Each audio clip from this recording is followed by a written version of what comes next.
Hello guys, welcome to my YouTube channel. Today we are going to learn how to create Gmail label. So if you go to Gmail app, there is no option to create any labels here in the app. So you have to go to Google Chrome, go to gmail.com and enable the desktop site here.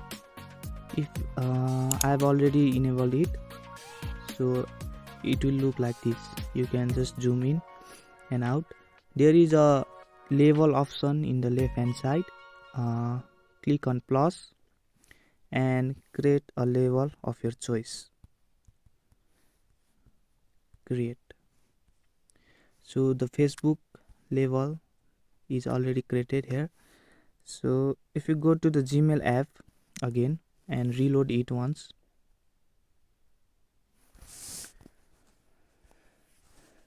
then a label will appear here, Facebook label.